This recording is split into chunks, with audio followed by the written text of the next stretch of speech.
अस्सलाम वालेकुम व्यूअर्स, क्या हाल है, कैसे हैं आप सब। उम्मीद करती हूँ आप सब खैरियत से होंगे, खुशबाश होंगे। तो व्यूअर्स, आज मैं आप लोगों के लिए लेकर आई हूँ आईब्रोज़ को डार्क करने का तरीका कि किस तरह आप अपने लाइट आईब्रोज़, बहुत हल्के आईब्रोज़, बाज़ लड़कियों के बहुत ज़्यादा हल्के आईब्रोज़ होते हैं, प्लकिंग वगैरह भी करवाना चाहें तो वो कभी भी नीटली खूबसूरती से नहीं होती। और इसके अलावा भी आईब्रोज़ पर्सनैलिटी में एक ख़ास अहमियत रखते हैं। आपके चेहरे पे आईब्रोज़ की जो है खूबसूरती में बहुत ज़्यादा अहम किरदार अदा करते हैं। अगर आपके आईब्रोज़ डार्क होंगे और प्रॉपरली घने होंगे तो आपकी आइज़ बहुत ज़्यादा प्रोमिनेंट लगेंगी, बड़ी लगेंगी। लेकिन अगर आपके आईब्रोज़ बहुत लाइट किस्म के होंगे, प्रॉपर नहीं होंगे, तो आपकी आइज़ भी प्रॉपरली बड़ी नहीं लगेंगी, खूबसूरत और अट्रैक्टिव नहीं लगेंगी। तो इस मसले का आज हल मैं अपनी इस वीडियो में दे रही हूँ कि किस तरह आप अपने आईब्रोज़ को बड़ा घना कर सकते हैं, किस तरह उनके बालों को थिक कर सकते हैं और किस तरह उनको खूबसूरत कर सकते हैं। अगर आपके बाल आईब्रोज़ थिक हो जाएंगे तो आप जो चाहे शेप बना सकेंगे। व्यूअर्स, मेरे चैनल को सब्सक्राइब कर लें, लाइक शेयर कमेंट करें और बेल के आइकन को दबाना मत भूलें ताकि आपको मेरी आने वाली तमाम नई वीडियोज़ के नोटिफिकेशन मिल सकें।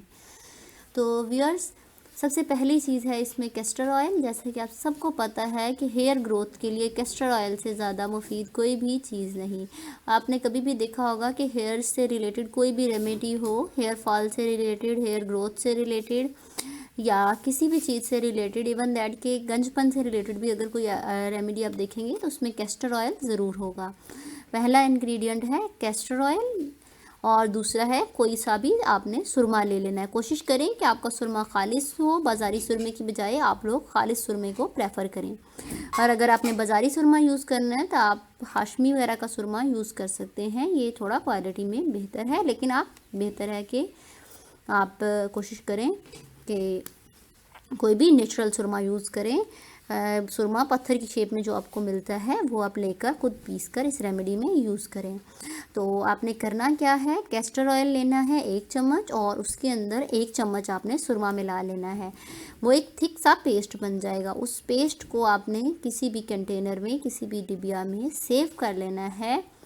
यूज़ करने के लिए आपने क्या करना है कि रात को सोने से पहले ब्रश की मदद से, आईब्रो ब्रश की मदद से या किसी से भी मेकअप ब्रश की मदद से आपने वो अपने आईब्रोज़ पे शेप बनाकर, जिस तरह की शेप आप चाहते हैं, जिस तरह की शेप आप चाहते हैं कि प्लकिंग बन के आपकी आईब्रोज़ की आए, उसी तरह की शेप आपने बना लेनी है।